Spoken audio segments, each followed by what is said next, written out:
What's up, Struggle Nation? Welcome to the Real Rejects. We're here because Drew promoted that he would be on the Real Rejects channel. So this video is just for you guys. If you haven't heard of me, I don't know how you haven't. He's famous. I mean, Magnusites are everywhere. Everyone knows the name Tyrone Magnus. With me is Akasan. We're gonna kick some ass today. All right. We're gonna watch Corridor Crews, VFX artists react to Bad and Great, CGI, number 10. Corridor Crews, one of the best YouTube channels. Struggle Nation is one of the best reaction channels in the world. So happy you could be here. Me too. Thanks for driving all the way from Philadelphia just to be on this channel. Anytime, man, anytime. I know how worth it is to finally be able to collab with me, Blasphemous HD. I will escape Grand Theft Auto to come here and just collaborate with you, Dante. This is a really good opportunity. Dude, Jabby Koei. Running out of reactor names right now.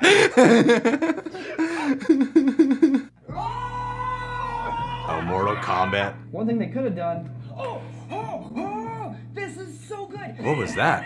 I've never seen that. You just touched on a very hard thing about doing the effects for this movie. Here we go. Hi doggy. Welcome back to another episode of VFX Artists React. We got some great things to look at What today, is that? and I'm looking forward to seeing Clint's reaction to it all. I can't wait to react! Whoa, dude. That's practical. Oh, that's the view. So this, I remember really taking me off guard, because it's like, he's missing half his face, and it looks incredibly realistic. The small detail with like the blood on the left side. Oh, yeah. I never noticed that. See, up to this point, you know, if you Oh, want God, to that's just as good. Oh, add it to God. somebody's face. We can never subtract from somebody's face. And that's what makes this so jarring, is because you can actually see inside of his cheek. So yeah, look at his eyeball. Look at the Oh, other side yes. of his eyeball. You never see an eyeball just exposed like that. It emits this visceral reaction of like, ugh. Dude, you can see his tendons, like... Oh, God, they're zooming in on it. Oh, God, oh, what are they doing? They're doing this very cleverly, too. They're hiding most of it most of the time. A lot of people like to say that Christopher Nolan does not like visual effects. He only ever does practical effects, but that's a That's misnomer. not He's true actually at all. does visual effects. He Seen just uses them very Interstellar or specifically. Inception? Inception. Inception, there you go. And Interstellar.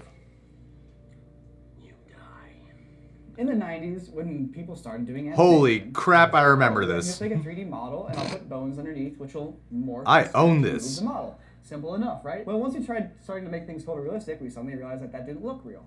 Because that's not how our skin moves. Our skin doesn't just what the slide hell? around. We have muscles underneath our skin. Oh, Pixar And the took some muscles, time, huh? when they're tight, they're going to bulge out. And when they're loose, they're going to stay and cause wrinkles. And our skin is just on top of this web of muscles and tendons that are pulling things around. So for something like Two-Face, that's cool. you need that complexity of the muscles underneath pulling. And you can actually see the tendons sliding against each other. And it's all hand animated, by the way. It's just a testament to us starting to understand how to animate humans and human faces. What did they have, like any tracking markers? What do they do there? So Christopher Nolan likes to shoot his movies with a lot of darkness, right?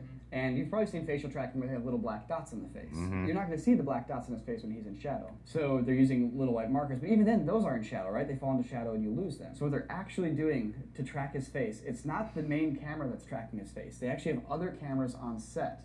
And they have little ring lights around them that are very, very faint, and that's all retro-reflective material. All those other cameras are seeing nice, vibrant, bright dots, even when it's in shadow because of the retro-reflective material. But the main camera isn't seeing that at all. It's a really ingenious way to have motion tracking dots that you can see with multiple cameras, but not with the main camera. Wow. The other thing is when you're using multiple cameras, you can triangulate the positions of those dots and get 3D motion tracking data out of it. So that's how they're tracking his face to put the 3D model on it. Jeez. It's not about what I want. It's about what's fair. Spoilers, hopefully you've seen the movie by now. He dies. In the scene where he's dead and like they're rocking his face back and forth, his resting expression, he looks like he's smiling, even though it's just blank. There's happy Harvey Dent. Is like, wait, that's no good. He's supposed to be sad now. Oh, really? Yeah. What? You're always sad when you die. So you. Oh, God, not this movie. No. You know, Mortal Kombat was one of the better video game movies that came out. Oh, but this sequel is... Ooh. Oh, my God. God. Dude, what if that was your yearbook photo? Shao Kahn, we out! You try to pick landmarks that stay the same. Like his eyeballs would morph to where the dragon's eyeballs are, but instead his eyes turn into teeth. Oh, they came out a year after Independence Day. It's a low budget video game movie. It is. I suppose that is true. But here's the thing. There's a big difference between bad visual effects and old visual effects. And for bad visual effects, it's artists dropping the ball, producers getting too in the way of artists trying to do their thing. But with old visual effects, it's just the limitation of the technology at the time. Yeah. So like, That's this is a technology thing. You know, you got morphs, you got your basic transitions. You can't really get too crazy with particles because you didn't have the computer power for it back in the day, especially with the budget. But one thing they could have done is added a light that flickered at the same rate as the lightning. Oh, yeah. Yeah. Look at that. Like, everything is super bright except for him. He doesn't flicker at all. That would have taken these VFX shots to the next level. It's the T-Rex thing from Jurassic Park. Like, they didn't have the fancy lighting technology for that either. What they did to make up for it was that they had very specific lighting situations that you could replicate in a computer. And they had that same thing going here, but they didn't follow through on it. God, And that they looks just added directional lights. so much worse than I remember. It really made it blend with Oh. the one thing about Mortal Kombat, though, it's a fun movie, and at the end of the day, even if the visual effects are bad, it doesn't actually matter that much if it's a fun movie. Not for Very Annihilation. true. I don't like that movie. No. We're looking at Captain America. The first Avenger. Look at him. He's right there, so skinny. This is like the perfect example of their effects. I never learned how they did this. making Yeah, I Chris didn't either. Evans skinny. Chris Evans was ripped during all this. Super ripped. Yeah, because he was playing the final version of himself, and they didn't have the time for him to like skinny down and then buff up. So all these shots of skinny Chris Evans are actually totally buffed out Chris Evans. Wait, are you for real? It's not just a skinny guy What? and they're putting Chris Evans' face on How? the Yes and no. When they actually shot the movie, they would shoot 3 different takes. And so they would shoot the original shot with Chris Evans, buffed out Chris Evans, so they would shoot it a second time with an actual actor who was a tiny dude. But the effects company would basically just use him as reference and only reference. And then they would also do a third take with no one in the shot at all, like a clean plate. Damn, that's a Yeah. lot of the same shot. For a whole movie. Well, half the movie. behind him. So first things first, like this scene right here that you're seeing in the split screen, that's a straight up liquefying, distort, and shrinking everything down. Like making his arms skinny, making his chest skinny, and just straight up distorting your frame. That scene though where he goes and talks to the doctor for being recruited, that's a body double. And so times when it's just like skin and he's not wearing a shirt, that's the double, basically. This is an example of where they use the smaller actor and composite in Chris Evans' face on top of his. They just do a head replacement here. But What? he's still, they actually even skinify They, him they, a little even, bit they made more. him even skinnier because apparently small Steve Rogers was still several inches shorter than the small actor they used on set. This is all 2D compositing. They used a program called Flame for all of it. The same flame that was first used in the Super Mario Brothers movie. Oh, God. So the company that does this visual effect is called Lola Visual Effects. I think they're in London, but they're responsible for all of the de-aging Social effects you've Network. seen in Marvel movies. You know, you have Kurt Russell, Michael Douglas, younger Tony Stark. Wow. They really specialized in trying to like figure out what parts of the body sag, and so that they know what parts to like soften up and smooth out. You can definitely notice in this shot here of Sir Patrick Stewart, when they smooth him over, it definitely kind of gives him that smoothed look. It kind of looks less real because it is so artificially smooth, and you lose some of the detail in the highlights. You can still see the wrinkles there. That reminds me actually of something that was really unique about the Steve Rogers, skinny Steve Rogers. So we have texture on our skin. You know, you have skin plates, you have hair follicles, basically grain, right? Detail. What happens when you take something that's this big and you scale it down? What happens if you take a big picture and you scale it down? It gets sharper, right? It gets crisper. So all of that gave them a problem. When they started shrinking him down, all the texture on him started getting really crisp and tiny compared to everything else. And on okay. a movie That screen, you can is- see it. So they actually had to then, after they shrink him down, they had to basically denoise his skin. Oh, that's and gotta be a then lot of work. add grain and noise back to his skin at the correct scale. Another layer. It's really hard for a low-budget movie. Right. Because shadows are what we use to cue us for like shape and volume. Exactly. So big dude with Gallagher's pecs arms. cast shadows on his body, and then we remove his pecs. It's like, well, where are these shadows coming from? No, they would de-shadow the shot, would kind of lift the shadows everywhere, and then they would shrink it down. Damn. Yeah, like you're saying, if they just shrink it down with the shadows, it's like, where did those shadows come from? It was a tremendous amount of work. No wonder that guy? Marvel movies like these have so many VFX artists working on them. For sure, and like this is true mastery of like the human form. If you ever wonder why Leonardo da Vinci cuts open cadavers, if you can understand the anatomy and the muscular structure, then you know what to draw when you're drawing something from reference and from your mind. So as you know, you can always leave a comment down below. I need to cut help open some inspire us bodies. As to what we should react to next. But if I'm you'd not like to know joining you for that direct one. way to interact with us, we run a poll on Patreon for every VFX Arts React for you guys to pick one of our scenes. And Skinny Steve Rogers was one of them. So consider supporting us on patreon.com/digital, crazy. or there's a link in the description below. All right, let's check out the next one. Oh god, I hated this movie. I Ultraviolet? hated this movie. I've never seen this. First movie I ever fell asleep on. Really? Yeah. That In the Mia, theater. is that Mia Jovovich? Yep. Why I have you watched don't this know so this many movie. times? Good, It's like good, the good. same reason why you watch Birdemic. I'd rather watch this.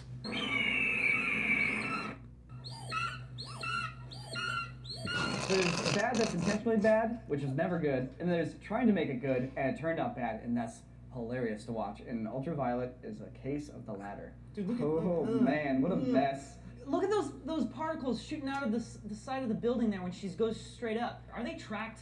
They're not. You're right, they just drift. Why are they drifting? They're not tracked. They're moving. Honestly, physics has just been 100% ignored. Straight up. Because the best part. Wiggle, wiggle. Yep. That actually happened. Okay, hold up. Oh, What you is turned on the happening gravity right belt. here? I was so mad in the What's theater. happening right there? Some poor artist, I'm sure, is having to hand track this into the shot way after the fact with no tracking data. I think you're right, Nico. I think the motorcycle is 100% real. Yeah, I think so too. And they're just having to deal with the footage plates of that because everything is green screened here. Was that an attempted retiming there too when she falls to the ground, or is that? ought to be. That's what this movie is? Oh, Damn. Something like that. I'm trying to mimic the perspective it will have. Yeah. Now you gotta Which is watch a good it. idea. Now I gotta watch it. It's like if you want to get these crazy motions, that's a pretty solid approach. That's not how mirrors work. That's not how mirrors work. The perspective doesn't change in the mirror at all. It just becomes flat the whole time. All the pyramids are just spewing out steam in the background. All the pyramids they broke are just steaming out. Whoa, that was cool. The gun. It's too late, man. No coolness is gonna save this movie.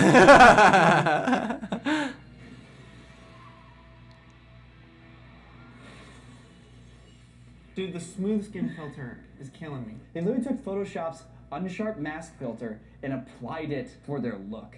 Unsharp mask us right now. Just make us look like Ultraviolet. There you have it. They did get one thing right. The helicopter blade motion blur is making the blue of the sky darker, not just gray. What? Yeah. You're right. Look at that. They're actually Good for them. They did it. Movie saved. Down, behind it, and you're getting correct expression Wow, look at that. on the buildings in the sky behind those helicopter blades, and they got that right How did they get that right, but they can't track in particles? because you have like 5 VFX artists staying up 24 hours a day just trying to get this done. Yep. That's exactly what's going on. By the way, guys, this whole movie is gold. Please watch this movie next time you get a chance.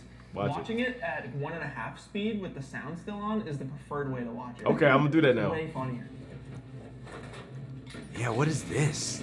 They showed this in the beginning. It looked cool. Oh, this is so good. All of you, pause this video right now and go watch this whole series. What is It'll this? take you like 15 minutes, then come back and finish watching this. This is super cool. I love this. Whoa, what is this?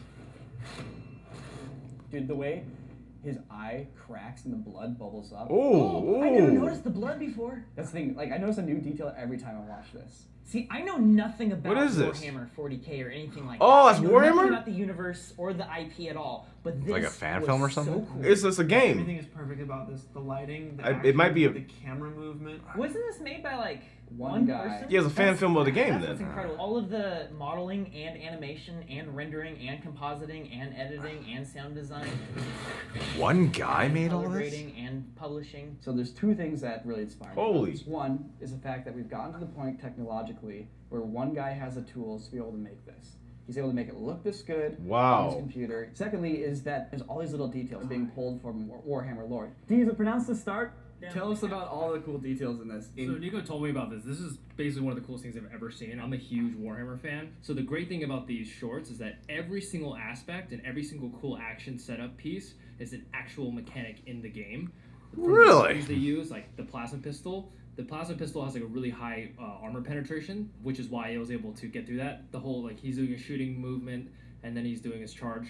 phase, and then he's doing his combat phase. Like this is just like a really sped up version of playing Warhammer on the tabletop. If this guy doesn't get hired by Games Workshop and make a full length movie, then they're messing up hard. Thanks, Steve. Yeah. So they noticed a lot of things in this, like depth of field, motion blur, nice lighting, good shadows. This looks Back incredible. in the day, you used to have to basically turn on all these things one by one and dial them in until they looked real. It was all just hacks. So these days, if you learn a physically based rendering program like Octane or Redshift, Octane is our renderer of choice. We love Octane. it actually makes it much easier to make something like this look real. In fact, it takes a lot of the work out. Octane, just turn it on, put in a light, and it's like, well, that looks awesome. It feels like Can you I need it afford first, that? And then you're just Probably like, not. This is it. This is all. Stop selling But this yourself is like where the short. technology's gotten to, which is You got wonderful so much because money. it's all just there already. Just That's what Social turn it Blade on says. and simulate it. And that's the beautiful thing about it. It gets technology out of the way for the artists and just lets artists create. And I think Nice. Astartes is one of the best examples of that. You should definitely check it That out. looks It's incredible. amazing. Yeah, it does. Holy it really crap. does. For Y'all have seen that movie Home Alone? Oh, here we go, Idea. retro. What if we made Home Alone the rated R version? I saw it put this up. I haven't seen it yet. It's like Jesus. what happens That's if you put the face from 5 stories up? You'd probably cave your nose in like that one scene in Pan's Labyrinth. So subscribe so that you can find out when we put it out. If you would like to see us react to a TV show or movie, It's actually out something now. you are a big fan of, please leave a comment down below and we will take a look. Yes, we've heard all your requests for Bollywood. Don't worry, we are going to be doing a Bollywood episode soon. It's going to be real good. We got a There's some subreddit. dope stuff in Bollywood. They're gonna blow We got up. merch. I'm wearing some of Bollywood. merch right now. I love it. It's one of my favorite shirts. CorridorDigital.store. Also, we got an Instagram. Instagram.com/CorridorDigital or just Damn, these guys are @CorridorDigital. famous. All these things are in the description. Please consider. Or following. We we'll got be working with them one day. follow channels. Lots of good stuff coming up. Make sure you subscribe. We can react with them. Yeah, exactly. Be like, oh wow, Oh, ding it, ding it, I don't know how to contribute to the conversation here. They blow us up for real. Wow, that was crazy. That was insane. And I found some new stuff to watch. It really highlighted for me just how much research a VFX artist has to do. Weirdly, it was when they were doing the ultraviolet moment, Yeah, when they yeah, were yeah. talking about, a lot of times they cover like things about physics or whatever, motion flow and whatnot. I'm like, okay, yeah, those are things that they're generally pretty familiar with. But when they were talking about ultraviolet and then pointing out the things that worked, like with the helicopter Yeah. blades, my mind went, damn, they just know that like offhand, or do you have to like research something like that? Do they teach you that in school or wherever you're studying this? I think that the more you do it, then the more you can pick out, and just like you can watch a TV show before you do film and it'll be fine, but then after you start actually recording, you can pick out all the mistakes and True, stuff true. like that. So it's a heightened awareness you have to certain things. Just VFX artists are always having to deal with like brand new things. Like the Yeah. things they're pointing about the mirror, I didn't even really notice that. But I didn't notice it either, and it's like I watched the movie in the theater and I hated it, and I couldn't really be technical about the reasons why, but now I see that I'm like, yeah, none of this worked. It Yeah. looked bad, it was tracked wrong, and now I know close reason why I hate the movie. The movie is a piece of crap I anyway, mean, but those effects did look pretty oh awful. my god! Now I gotta watch the movie. I think they said at 1.5 times speed or Yeah. whatever. I gotta watch it like that now. That's how I because- watch all the Struggle Nations videos. I mean, we're funnier that way. Yeah, it's true. Your timing a lot quicker. Yeah, exactly. Yeah, you It's like, seem a lot sharper. The setup is like it takes less time to get to where we're trying to get to. But that's the ideal. I prefer jokes to speed by. Okay, I'll try that. I'll just talk fast in every video now. Not starting now. I'm gonna be slower now. Intentionally. Nope. Insert Greg's punchline. Jump cut. When they were talking about that moment with Two-Face, I've always appreciated the detail. Just like, oh, you can see inside. I mean, to me, it's like pretty gross. It's disgusting. Especially when they're zooming in on the amount of details. I never zoomed in. One thing, yeah, I've never taken the time to zoom in. Can you imagine having one of those TVs at home? Pause, enhance. 8K, you can see everything. Weirdly, they didn't talk about this, but the thing it made me think of was the amount of imagination that Aaron Eckhart had to channel for that. Because I thought like maybe he had some type of mask on or something. Yeah. But the fact that they just had to dot Just his dots. face, he had to really utilize his imagination and work from some weird subconscious feeling of half of his face is torn off and really play into that without having any physical little thing over his whole half of the face. It was just like dots on his face. And he didn't even feel the dots, so he didn't even feel anything on his face. So he had to just make that up as they went along and make it real. So to me, it's strangely watching this made me appreciate Aaron Eckhart's performance that much more, because this is not by any means discrediting like Heath Ledger's Joker, but I imagine that when Heath Ledger got into the makeup, it made it easier to perform. Right. Likewise, if he had something like that, I imagine it would make it easier to do that role. But going purely off imagination for that's crazy. And yeah, those effects still, those are gross. There's effects. a lot of details I didn't even notice before, like the blood on the pillow and everything like that. never noticed that. I'm looking at it now, like, this is really disgusting. Yeah. Like, this is really good. So damn detailed. Annihilation's effects. Oh, God, no. That is just an awful movie. Oh, the whole thing is just bad. There's no redeeming quality. I love how they pointed out how their teeth come out over the eyeballs. I didn't notice that either. That's such a great way that he put it, though, about how there's a difference between bad VFX and just old VFX. Yeah. You know, like the Jumanji effects, you can watch something like that and go, that's good for its time, actually. And then there are certain movies like Annihilation, for example, where it's more than just the effects don't hold up. Yeah, it's and that these effects are really bad. It's bad because, like, there's certain movies where back then you kind of had that suspension of disbelief. Like, you know, you just let yourself be along for the journey. You know it wasn't the best, but you were okay with it, and you look back on it now, like, yeah, it wasn't the best, but back then it was bad. Yeah, exactly. Annihilation was bad back then, and that I'm somebody who I watched Battlefield Earth. I liked that back then, and I watch it now. I'm like, well, what the hell? I was even okay with that, but even Annihilation, I'm like, no. Battlefield Earth is what made me become a Scientologist. Well, then maybe we can meet Tom Cruise and get him in the video. Then we get on that. You're slacking. You're I not supposed to have money. I have to pay $100,000 more to get to level 2, and then. Oh, that makes sense.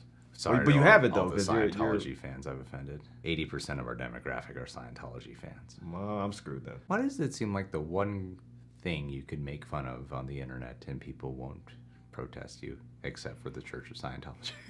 All right, let's move on. So there's when they're talking about lighting and how that makes such a big difference with all these VFX. I find that very true. I mean, to me, that's the biggest difference between Ang Lee's The Hulk and then the one with Edward Norton. Yeah. Because if you watch those two films, you know, like the Hulk in Ang Lee's is like in broad daylight and he's super green and super bright.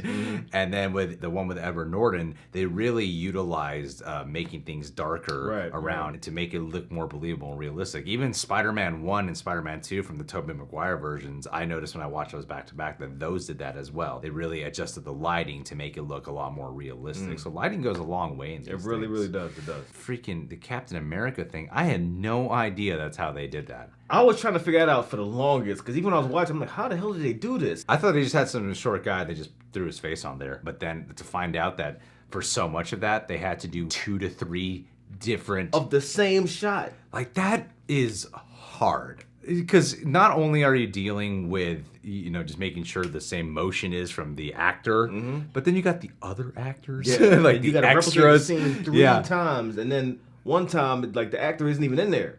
Yeah. He's getting everything else. And then you got buff Chris Evans playing him the whole time, and then you're taking all the shadows off, you're taking his pecs away, and everything like that. Some people have made fun of that moment of the movie for looking a little cheesy in the way it came across. To me, I've always liked it, and watching this video just made me appreciate it that much more because it only looked a little off when his shirt was off. You know, when his shirt wasn't off, I thought it was totally believable. Yeah. Watching this, knowing the amount of just...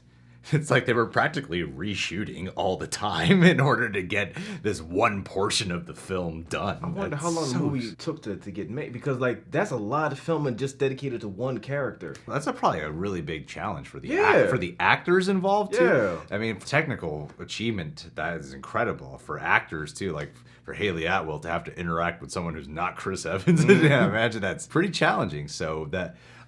Captain America: The First Avenger is definitely not high up on my list of favorite Marvel movies, but this video really enhanced my appreciation. I feel like if I go back and rewatch it, then I'll feel better about it, and I'll have a better appreciation for it. As an editor, I'm thinking about all that editing that you had to do just to make it look good, and I'm like, oh my god, that's insane. That is insane. This is great. Yeah. This is great. Man, the amount of detail of things I just don't bother to think about when I watch. And how much actors have to work around these technical parameters, too.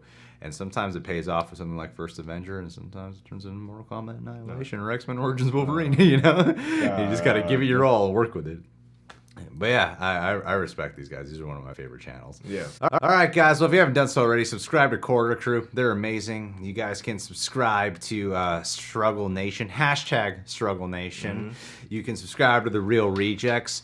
You can subscribe to Akasan. You can subscribe to Tyrone Magnus. You can subscribe to Dante. You can subscribe to Buff Bunny. You can subscribe to the Movie Couple channel. You can subscribe to Javik Koei. You could also subscribe to Blasphemous HD. You can subscribe to, oh my God, who else is there? Oh, Fail Whale. Fail Whale. You can subscribe to. Just do your own thing, guys. Yeah. All right, we're done. See you. Click that notification bell. Bye.